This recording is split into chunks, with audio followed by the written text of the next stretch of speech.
Oh no. Brockhampton are back with a brand new album called Roadrunner, New Light, New Machine. The lead single from this project dropped a few weeks ago, which was called Buzzcut, featuring Danny Brown. Absolutely love that track. I'm pretty sure they dropped another single since then, but I didn't check it out because I was waiting for the whole project to come out so I could react to all of it like I'm doing now. I'm really sick of talking. Not even that I've been talking long. Sometimes I just really have no patience for intros. Like, I just want to get into the album. I don't want to be talking, you know what I mean? So enough of me. We're going to go ahead and we're just going to play Buzzcut again because it's track 1, even though I've heard it. You can just see me vibing out to it or whatever. But then we'll get into the first track I have not heard, which is called Chain On, featuring JPEG Mafia. Now that is a collaboration I am excited to hear, so let's just get rolling.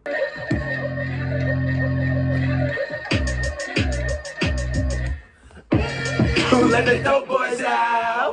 Time he was barely pushing down. My whole family curse. Now get the fuck out my ride. Nothing. Get the fuck out my ride. Pop shit, now you got content. Consent, where it begin. The better when we manage to be. Let them all in. Treat them like they next to my kid. Checking your chin.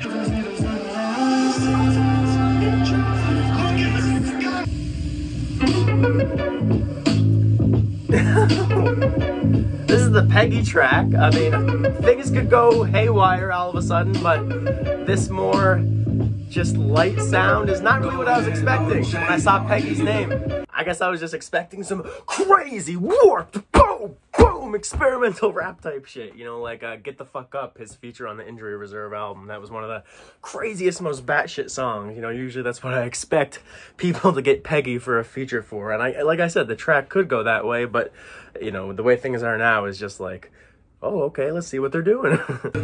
Selling boys while stay up late. Tryna say something. Nigga tryna say. Slick with the ink, these melodies need Duolingo. Same size as Dua Lipa, where the fuck my pen go? Second fiddle to widows, you feel like Eddie Winslow. Wait, wonder how big it be caking. I be easy baking. My ovens, they prepped and ready for the heat to take it. Look, like, Peggy's doing his thing, you know? I mean, as far as the JPEG Mafia verse, I won't say it's anything special, but he's certainly given us a few quotables. Slick with the ink, these melodies need Duolingo, same size as Dua Lipa, where the fuck my pen go? And then he also had another one that stood out to me, switching the code, I'm speaking prophecies, like That's So Raven. Shout out to all my late 90s and early 2000s kids. So actually, pretty much the entire Brockhampton audience is probably gonna get that reference. But yeah, man, I have to say, musically, like, this beat is so fucking dull. Like, I don't need this to be some crazy ass shit, like, you know, with Peggy for me to enjoy it. But I even think of what's the song that Peggy was featured on from the last Danny Brown album?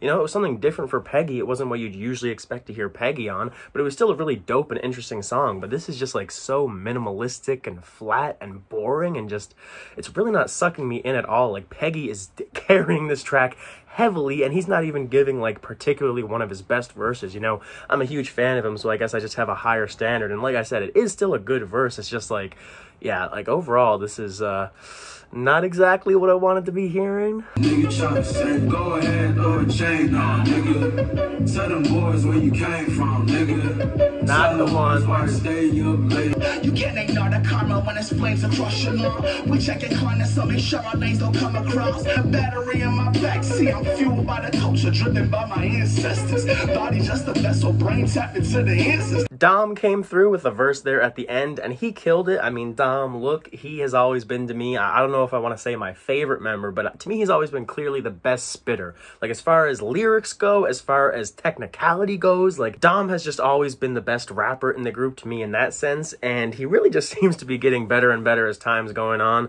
Love how he opened this verse, hanging from a chandelier in Babylon, we don't believe in white gods, they getting rattled on, been in the belly in the kingdom, you can't tag along unless you got war on the mind to get the shackles off. The whole verse had a pretty political edge to it. It seemed like he was kind of talking about some of the systemic disadvantages that black people face. I like some of the lines near the end where he said, that's them generations charging the battery in my back, see I'm fueled by the culture, driven by my ancestors, body just a vessel, brain tapped into the answers. I like how he's saying that he's just one smaller piece in a much bigger picture that goes back for generations, you know, hundreds of years of people fighting this same fight, and while things may get slightly better and better after generation, you know, people are still here fighting today for the same things. So yeah, the rapping on that track, it was really good. I loved both verses. The chorus was kind of super lame to me. Kevin really underwhelmed me with what he was doing, just as underwhelming as that track was musically, so that was a pretty heavy mixed bag. Definitely not as overtly in love with that one as Buzzcut, but you know, there was some positive elements, primarily the rapping. Now we are on track 3, which is called Count on Me. Pretty sure this was the second single that I didn't hear, but yeah, let's see what it's about. It looks so different to me. It's like you barely even know me. You was missing from what member is this? This sounds like fucking A$AP Rocky. Who is this? Isn't A$AP Rocky on the next song? There's no feature on this. Oh, apparently it is Rocky. He's just not credited. Okay, that just threw me for a loop there. I was like, which member of Brockhampton is sounding exactly like A$AP Rocky right now? But yeah, it actually is Rocky. They just didn't credit him on this one for some reason, and I guess he's also on the next track. But yeah, just back to the song. That's the conversation. Change the conversation.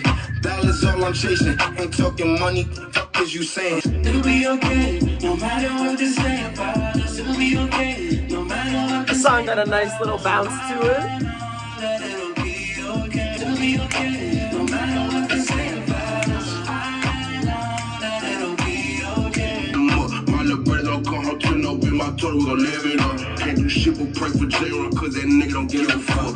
This is another verse, like I'm really liking it, but I don't know who the fuck that is. Let me just check here. So A$AP had the first verse. So gone, so flexy. That I've never heard of that guy before, and once again, he's not credited on this for some reason. Yeah, I don't know who this guy is, So Gone, So Flexy, but he sounds good. I actually kind of thought it was Matt at first, but then he started saying the N-word, and I was like, maybe it's not Matt? But yeah, oh, apparently Matt Champion has the next verse. I just spoiled it for myself by looking on Genius here, but yeah. I will say, I really like that nice little guitar that this song has leading it. The rhythm of it is very bouncy, very snappy, goes well with that whistle. The drums are very nice. It's a pretty simple beat, you know, overall. It's not like blowing my mind, but it's really nice. It's pretty breezy, like I said, very bouncy, and a lot more enjoyable than the instrumental on track 2 to me so far. So yeah, I'm enjoying it. You know, not the craziest thing I've ever heard, but I'm enjoying it. So let's see how Matt Champion does in his verse now. I don't got a baby ass and boys. I done hang on my white noise. Trying to keep me confident. I don't face my life, I don't lie. I'm a man, I'm a dog, I choose. Just know I'm for the two. Talk like, gotta figure it out, and I wish I did too. It'll be okay, no matter what they say about. I really like this chorus as well. I assume it's Bareface? Maybe the best part of the song, honestly. This is a great chorus. Holy fuck, I was wrong once again. That was not Bareface. That was Ryan Beatty and Shawn Mendes. What? They finally got on a track with Shawn Mendes. Man, I know Kevin loves that shit. But yeah, that was a cool track. I did really enjoy that overall. I liked how different the flows and deliveries were in each verse. Lyrically, though, I didn't really find much compelling about this song. Matt was really the only one who even had like a coherent idea throughout his whole verse. None of the other two guys really had any bars or overall theme to their verses that really stood out. I really just liked how Rocky and, again, I forget his name, but So Gone, So Flexy, I really liked how those two sounded. I like how Matt sounded as well, but he at least had more of like an overarching theme to his verse. However, even with him, I just find the way that he wrote about, you know, being down on himself and kind of depressed, like I just find it really generic. Treat my life like I might die, don't like myself sometimes, but I bet that come with time. Ever feel like your head got screws a little bit loose? Goddamn, give a fuck if I lose. I mean, not to take away if he's writing from the heart, and I'm not saying that's a bad line, I'm just saying to me, I just feel like I've heard bars similar to that in all sorts of more, you know, melancholic, depressed sounding hip-hop. And even if we want to go broader than rap, how many times have I heard lyrics like that in emo, punk, country, all over the place? Just like overall, that just feels like a very standardly written verse that feels, I guess, pretty generic. So not a perfect song, but it was very good. And now we are on to the song that actually tells me A$AP Rocky is on it. It is called Bankroll. They featured this like 2 or 3 years ago in like a 40-second clip on their YouTube channel, I remember. So it's crazy that it's actually coming out now. And it not only features Rocky, it also features A$AP Ferg. So I hope this is a banger, or at least a good song. I guess I shouldn't just like say if it's not a banger I won't like it, but yeah, just when I see Rocky and Ferg and Brockhampton on a song, I kind of just want to be jumping all over my shed. So let's see what happens.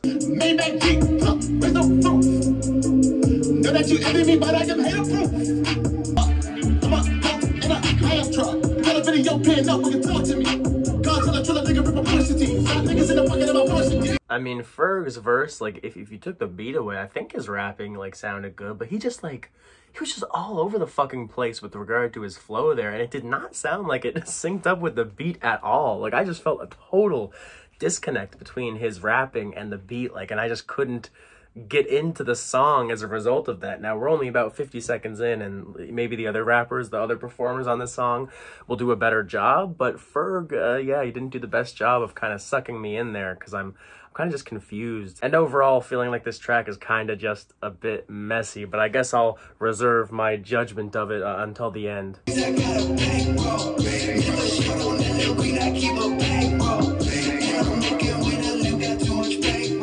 Don't sound too big for ya. Man, my head big is falling off. By fit, no problem. Make it fit like nuts and bolts. One nuts and I'm bolting off. Hey, they couldn't take that from me. They want love, they got me. Listen, you ain't have many friends, but you the shit to me. Always had to save you from a sucker thing. Sucker place always coming in dream. Wanna be around my bitch, you gotta get a green. To roll around me in the granny. I'm gonna be honest, I have no idea what the fuck I just heard. Like, the vocal effects on Merlin's voice just sounded not the best to me. I think it was Jabari who was actually rapping at the end there, which is, you know, I don't know if he's ever, like, vocally performed on a Brockhampton album, but he's been on a few of these tracks. He did the chorus along with Shawn Mendes on that other track. I forgot to mention him just because, like, I didn't actually know if he was singing just because I didn't think he did vocals, but after hearing that verse, I was like, oh, he must have been singing. Like, I don't know why they would have listed his name on that chorus if he wasn't singing, but I was just like, wait, why'd they write Jabari here? Like, isn't he a producer? So I just thought they were saying he produced the track, but obviously I was just being stupid, so he must have done the chorus on that track as well. But yeah, his verse on that track, it didn't sound terrible, but it also just sounded like very mumbled. Like, the way he was rapping, he wasn't pronouncing his words very clearly. It was like, you know, I don't even know. That was, like, really just mean of me. I thought that was unnecessary. He didn't sound like exactly like that. You know, he sounded a lot better, but you know what I mean. It was just like a little mumbly. But that beat just felt very stiff to me. Like, I could barely even pretend that I was, like, vibing with it. Like, it just felt so awkward. And really the only part of the song that I can say I genuinely enjoyed was Matt Champion's chorus. I really like how that sounded. But man, this album is a huge mixed bag so far, just like based on those first 4 tracks. Absolutely love Buzzcut. Count on Me was really good. Chain On was a huge mixed bag, and Bankroll just, like, did nothing for me. Didn't enjoy it at all, honestly. Sadly, though, that doesn't exactly surprise me because, you know, I love every Brockhampton project up until Iridescence, which is probably my favorite Brockhampton album, actually. But then with Ginger, while it had a lot of tracks I really liked, overall, it was just a super mixed bag. It felt a little watered down compared to their previous stuff. And overall, to me, felt like they were sacrificing a little bit of their creativity for a little bit more mainstream appeal. Now, I won't exactly say that's what's going on here, because I don't think Chain On, for example, was exactly mainstream sounding. I just don't really know what they were going for with that beat. And then that Bankroll track, like, I can't hear that on the radio. It was too weird, but again, I just don't think that experiment worked out. So I guess I'm saying that I'm not surprised that they're really giving me a mixed bag here, but I guess I also can say that it's a different type of mixed bag from Ginger so far, whereas Ginger felt like it was, like, playing it too safe. This is just feeling like, what the fuck are they doing? On to track 5 now, which is called The Light. I tried to stay away from any discussion on this album before I made this video, but the one thing I did see was a few of my friends really hyping up this song here, so let's hope this is one of the good ones.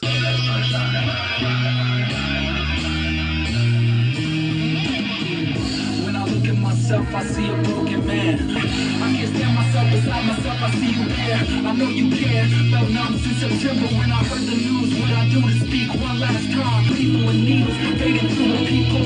Bedtime stories from purgatory. I miss you. You know, earlier I was giving Dom the praise of, you know, being the best lyricist slash rapper in the group, and, you know, while I do still, like, personally feel that way, I will say that Joba, for me, has always been number 2 in that department, and he really shows why here. And, you know, maybe honestly the reason I just put Dom above Joba is because I feel like Dom, like, raps a lot more than Joba. You know, a lot of times when Joba's on a song, he's just, like, singing the hook or doing something that's not as hard-hitting and just poignant and sharp and just just resonant as his verse here. This is probably my favorite verse on the album so far. It finds him talking about the death, the suicide of his father, and just how he's been dealing with that, and it's just fucking painful, man. It's just, you really feel every word he's saying here. When I look at myself, I see a broken man, remnants of my pop put the Glock to his head, alcohol and pills, deadly combinations, left with nothing else to feel, a floral haven, hope it was painless. I see you in the faces, places in my making, reflections off a broken mirror, fragments of my fear glaring back like who's there. Felt numbness in September when I heard the news, what I'd do to speak one last time, think I will always be haunted by the image of a bloody backdrop, skull fragments in the ceiling, felt your presence in the room, heard my mother squealing. And the way he just ended the verse with the simple but powerful phrase, I miss you, like just in the context of that verse, for him to just end it with those 3 words, it was just perfect. And instrumentally, this track is sounding fantastic as well. These heavy guitars, those organs, the more rock-oriented sound. I don't think Brockhampton have ever made a track like this. And it just adds to the passion and fire that we're getting on a lyrical / rapping level here. So yeah, I still have another minute 50 of this song to go, but that Joba verse and the instrumental so far, this track is killing it. Look, I miss my exit. I'm living like a Jetson. I was broken, desperate, leaning on my best friends. Only shot collars I was around was bartending. I was standing on the bridge. I see all y'all under me. Know you're struggling. Niggas out here juggling. Losing jobs, we're losing God, and everything is tumbling. Great verse from Kevin there to close it out. And overall, that was, I'd say, yeah, it was probably the best song on here so far, or at least it would be up there for Buzzcut for me. I'd have to hear it a few more times. I guess I'm more biased towards Buzzcut because I've heard it like 20 times by now. But I guess it's really just crazy to me how Brockhampton can, in one breath, make a song as well written and well composed as those two, or even Count on Me was like a pretty well made song in that sense. And then they can just have songs like Bankroll that just sound like absolutely fucking nothing that even makes remotely any sense. I mean, I've really been going off on Bankroll in this video so far. Maybe I just need to give it a re-listen. Maybe I need to hear it in some headphones. But I have to say, like, even the mix on that song, it just sounded not good. It just sounded unfinished. It just sounded like, what are you trying to accomplish? But yeah, enough of my Bankroll hate. On now to track 6, which is called Windows, which once again features So Gone So Flexy, but he's actually credited this time. Feels good to get this shit out the mud. Nigga made it from hard times, still love for the slums. Nigga, bet this part will blow it back out. Yeah, money, that's a fact now. Bitches, they don't know how to act now. You put my white tee, now it's like a wet way. Respect my drive, I'm a dog like fight. Love that saxophone, baby.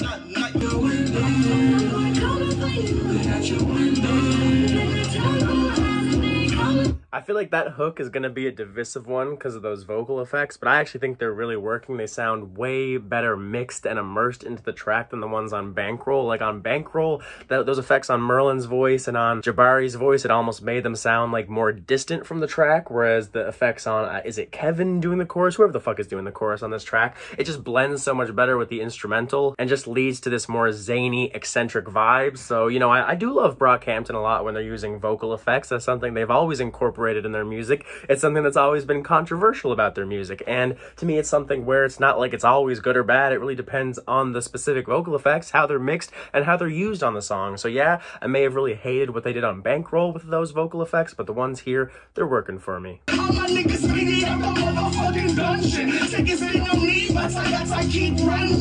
What you bring the needle when that system is crumbling?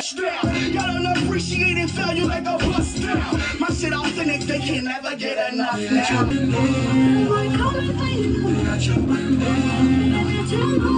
I'm fucking myself to sleep, had to take it to the streets. Capitalistic replay all society like COVID-19, no 30 hands that feed, don't buy it. Job is going off here. Capitalistic greed plague all society like COVID-19. Those dirty hands that feed, don't buy it. Government officials don't give a fuck about the children. What do you believe? Nothing's ever what it seems till you can't deny it. So yeah, he's on some real existential nihilistic shit here, but I mean, it's real as fuck and pretty on point. Another dope track there, so we're kind of starting to get to the point where there's been more good than bad on this album so far, so I hope that keeps up. I hope the second half at least continues that trend, because even if this isn't going to be a perfect album, I'm obviously not expecting that after Bankroll happened. But yeah, like, I know it's not going to be perfect, but you know, if 10 of 13 tracks, if I'm enjoying 10 10 of 13. That's good for me. Like, that's better than Ginger. You know, I still really like Brockhampton. I just don't exactly have the highest expectations for them nowadays. So if they were able to give me,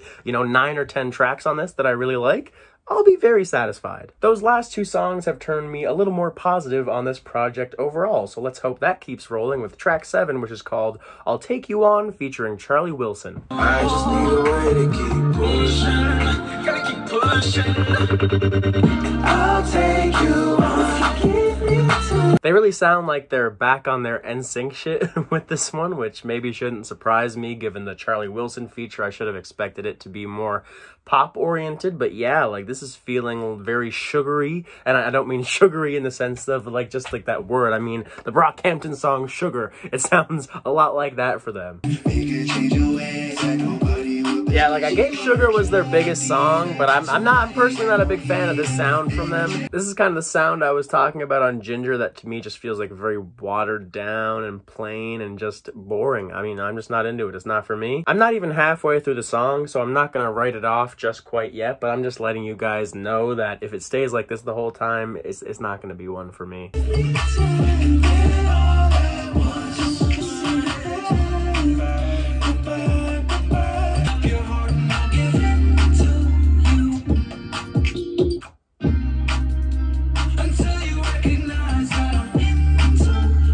One thing about this track in particular that I'm really not into is the drums, like the way they keep like going silent and then coming back in and then going silent, and then it just really is killing any momentum this song is attempting to have for me. Like, yeah, I don't like this. Don't really need to say anything else about that one. Yeah, I'm just gonna go ahead and move on to track 8, which is called Old News, featuring Baird. Used to never meet a long time ago, didn't notice. One of the waves couldn't contain how I feel about. Brockhampton kind of needs to get their shit together, bro. Like, this album has no fucking cohesion whatsoever. And, like, I can't say the same about the first 3 Saturations and Iridescence. Like, to me, all 4 of those projects have their own cohesive sound all the way through. And not that they don't have a lot of variety on them, but they feel like very cohesive bodies of work to me. Even Ginger, I will say, feels a lot more cohesive to me than this project here. Like, I haven't heard Ginger in a while just because, like, since I'm not the biggest fan of it, I don't go back to it really as much as the other projects. But from what I do remember, it was a very consistent project front to back, and that was just not a problem I had with it. But this so far, like, stylistically, musically, just like flow-wise, like, I'm really just not enjoying how it seems like they just can't pick a direction to go in with this album, because it almost feels like they have too many camps that they want to satisfy. Like, they want to satisfy the people who found them from songs like Sugar or Bleach and love that more poppy side of them, and then they want to satisfy the more hardcore rap fans who may have started loving them back in the day with songs like Star and Heat. You know, I guess that's what songs like Buzzcut and Windows are for. And then with tracks like Bankroll, it feels like they're trying to satisfy the fans of theirs that just want them to be as weird as fucking possible. And overall, it's just led to this album having, like I said, no cohesion, no sense of identity. Just had to rant about that a little bit, but yeah, back to the album.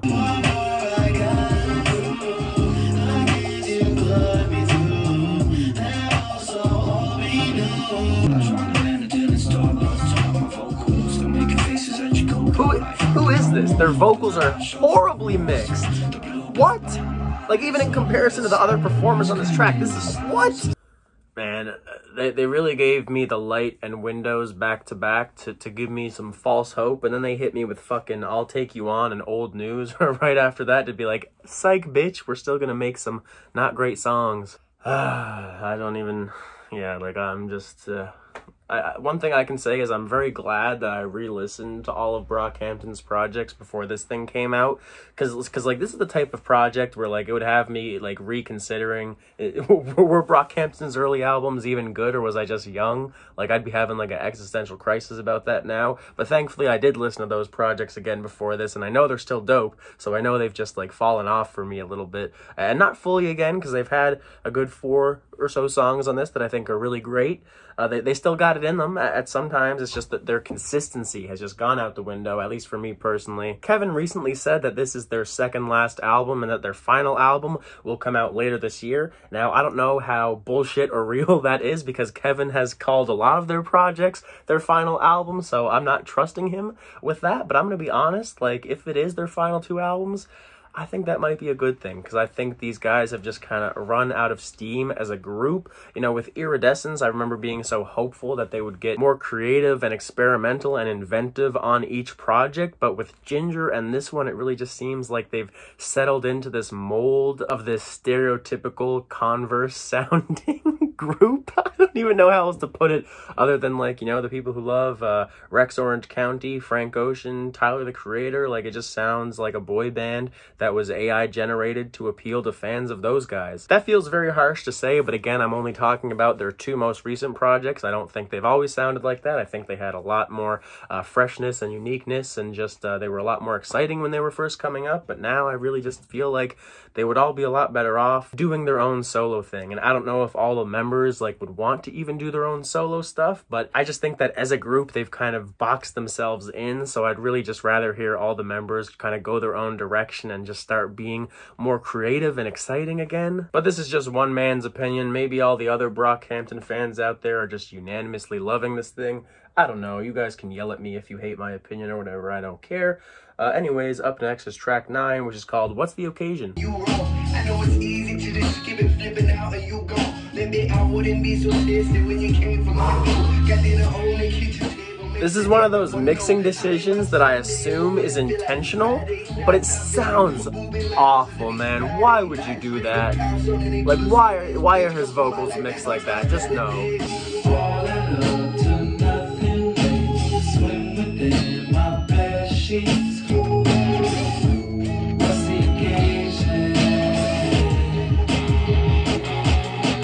When I was 16, that was how old I was, like, during the whole Saturation trilogy, like, and I was the biggest fucking Brockhampton fan in the world. Like, I wanted a tattoo, a Brockhampton tattoo so bad, like the little couch logo. I really wanted that on my arm or something. I don't know where I was gonna get it, but I really wanted it, but I wasn't allowed. And thank fucking God I wasn't allowed, man. I don't know, like, I'm sorry, these guys have just fallen off so much to me. And, like, again, I don't want to be hating too much just because these last 3 songs have kind of sucked to me. Like, again, there's been some songs on this project that show that they still have it sometimes. But overall, like, yeah, they've just fallen off so much, and I would regret that tattoo so much. I'm way happier with the 2 I actually have that I was able to decide on my own to get as an adult, so yeah. The 16-year-old in me wants to cry because of how disappointing this is, but the 20-year-old me is not even really disappointed by this because it's kind of exactly what I expected after Ginger. So, man, yeah, I hope at least one of these last 4 tracks is good. At least one of them. Just give me one more, you know? I love Buzzcut. Count on Me was really good. The Light and Windows were great. Okay, I got 4 tracks. I'm definitely not going to get that 10 that I was talking about earlier. Oh boy, did I ever jinx myself with that one. But at least give me 5. Give me 5 fucking tracks. I got 4. Give me one more. Please, please, please, please. Up next is track 10, which is called When I Ball. But came to prove to a few things that couldn't be repaired. Besides future and each other, blended hope and fear. Dark morning with the fog pouring in and out the trees. Every moment through their eyes seem to zoom at light speed before me. You always used to tell me I could be anything I wanna be. I mean, that track was cool, I guess. The instrumental was pretty rich with those strings and that piano line. Although, the beat sounded almost like a little too loud to me in the mix compared to the rapping, but that was a minuscule problem overall. Like, I enjoyed the beat was all right, and then the rapping, it was pretty good. But yeah, I don't know, it's just like even just like a song like that, I don't even really know how to voice what I want to say. But just like, even though it was cool and even though there wasn't anything overtly bad about that, it just felt like, I don't even know, it just wasn't very interesting to me. It didn't excite me. It didn't provoke much of a reaction one way or the other from me. It just felt like just another rap song, just another Brockhampton track. I don't know.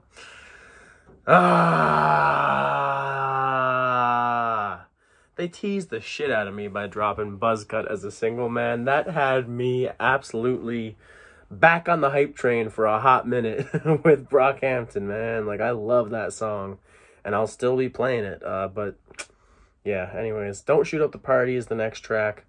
Let's see what happens. Keep the peace, keep them dancing. Don't shoot up the party. Don't shoot up the party. Please shoot up the party. Please, please don't shoot up the party. Don't shoot up my party, please. For you wills and woes, for the people in the back standing on their tippy toes. Don't give a damn what the journalists wrote. Don't shoot up the party, please, please. Don't shoot up the party, don't shoot up my party, please.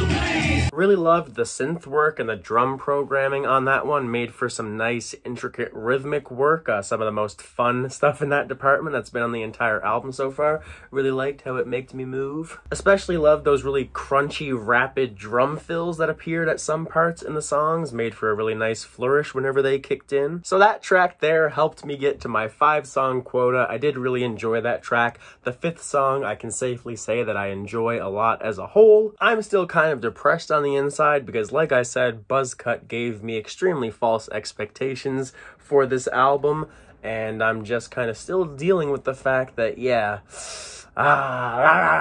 this thing just isn't gonna be what I hoped for. So I'm just gonna try and get through these last 2 songs while keeping my composure. Up next is track 12, which is called Dear Lord. Dear Lord, Dear Lord, oh. please, Lord, he needs you more. Oh, he just needs to love in your day.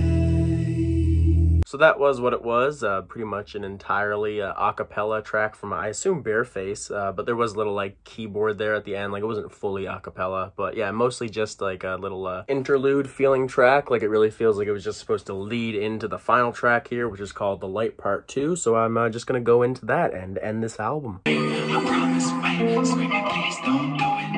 Sick of these niggas giving me false info. Like I ain't grew up on MTV, Boondocks, and the Chappelle Show. Jeep if my boyfriend is driving. Plus he got the kind of skin to make the police like him. Ever since I was a kid, I always felt so frightened. I really feel like in every verse that Kevin has had on this album so far, like, he has just not given me any new information about him. I feel like I'm just hearing the same stuff that he's been rapping about on every Brockhampton project. You know, his upbringing in Texas, his relationship with his mother, rapping about growing up on MTV. He's rapped about a lot of his influences across this project, but that's the stuff that he's always been rapping about. So, like, I just haven't been interested in what he's been saying on this album.